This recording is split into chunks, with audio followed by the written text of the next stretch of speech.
Hello! It is the 10th of April, Sunday. It is about 2:50 something in the afternoon, and I am making a vlog. Why? Because I keep getting inspired to do so based on the conversations that have happened over the last week on vloggerheads and the blogs and in the videos. The heated debate about Planned Parenthood and whether or not the funding for Planned Parenthood should be cut. Now,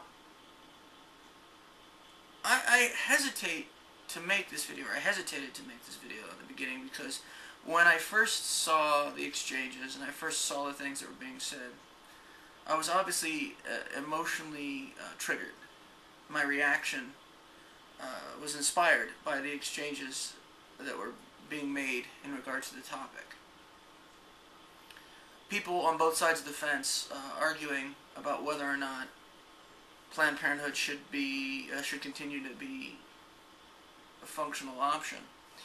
And the reason why this exchange actually got me, I guess, irritated enough to want to make a video is because of the fact that the root of half of the arguments is associated with something that I have a natural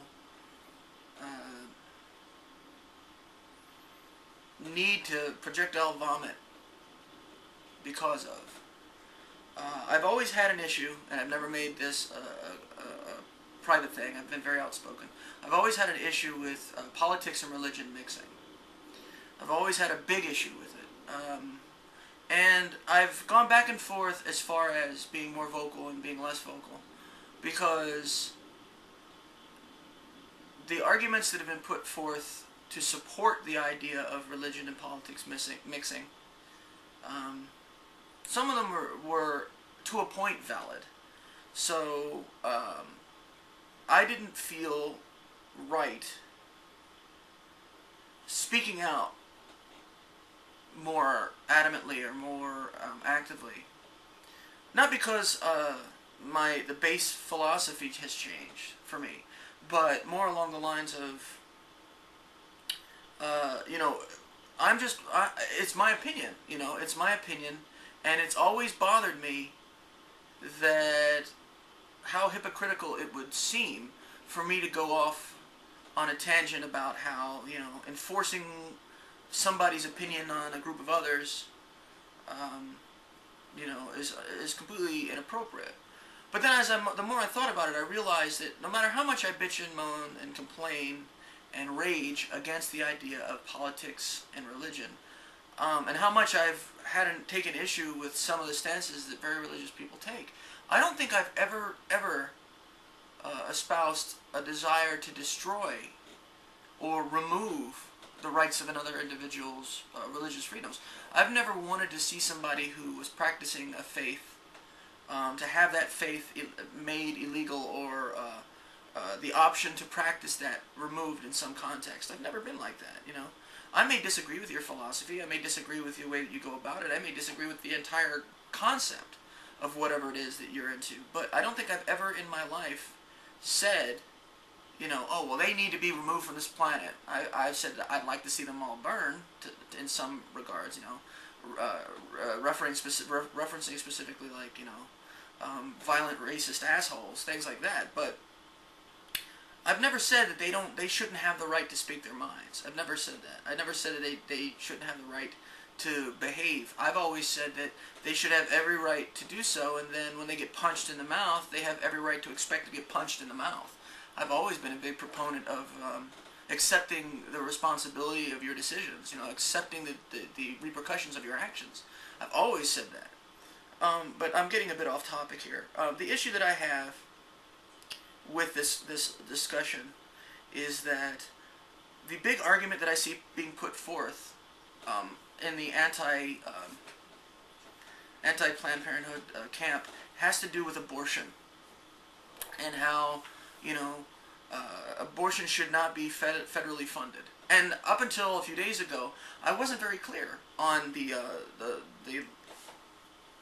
parameters of where that funding goes. I didn't know if part of the money that funds Planned Parenthood actually went into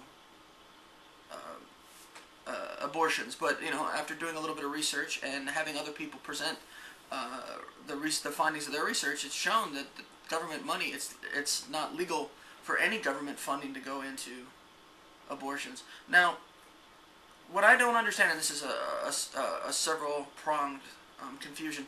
Number one is that this is a government-mandated law. and that means that if any company or any business that's federally funded were to take the money that they got from the government and put it towards performing abortions, that they would be fined or shut down or imprisoned or whatever their response is. But somehow the argument is, well, you don't really know what they do with their money. You don't really know what they do. They can say this, but there's no way to tell. And the same people that say this are the ones that are rallying against,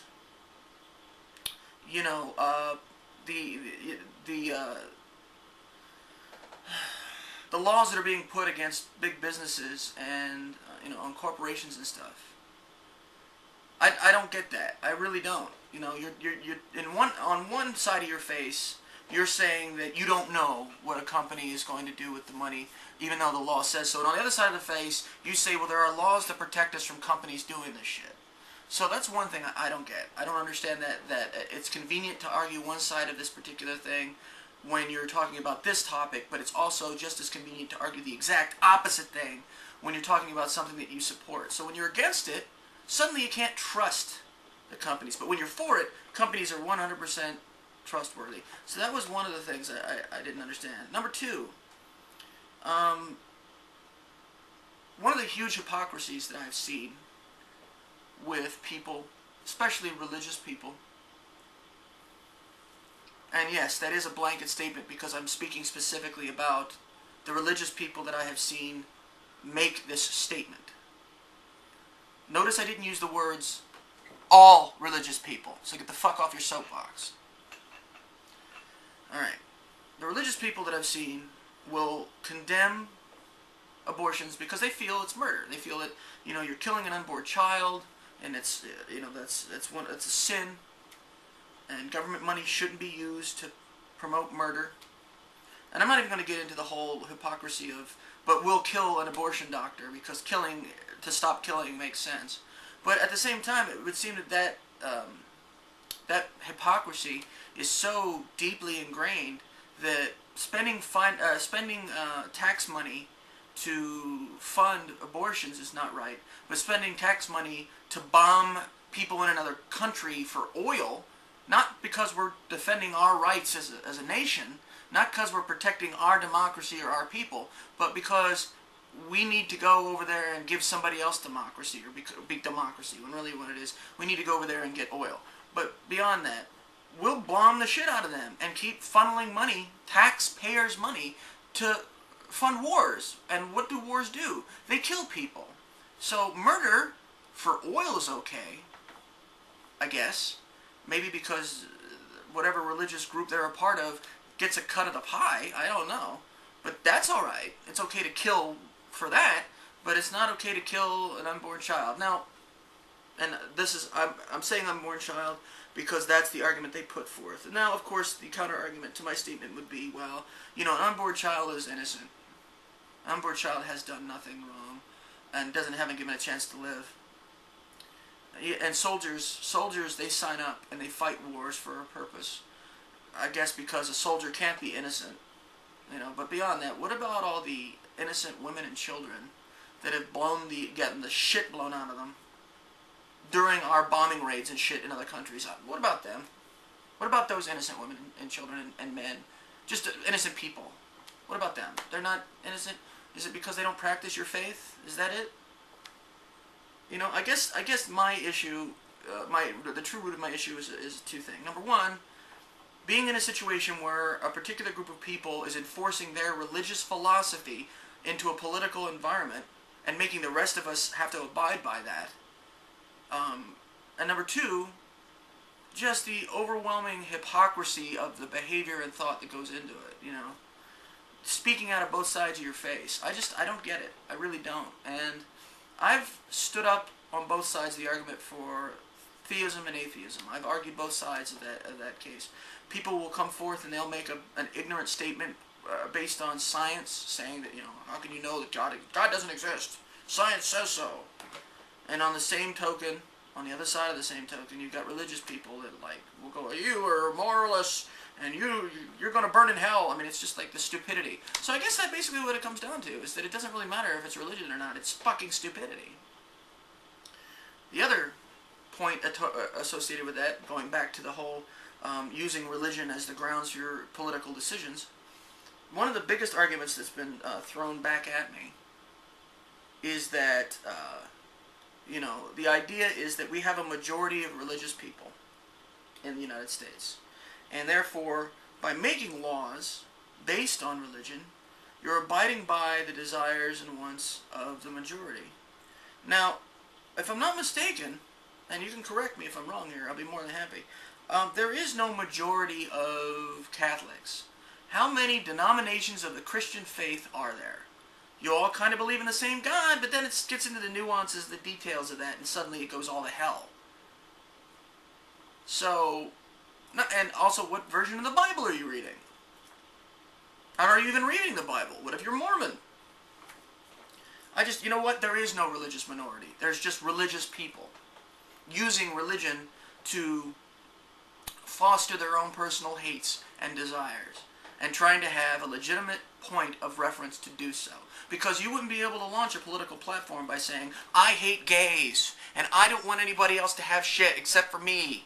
You couldn't get by on that.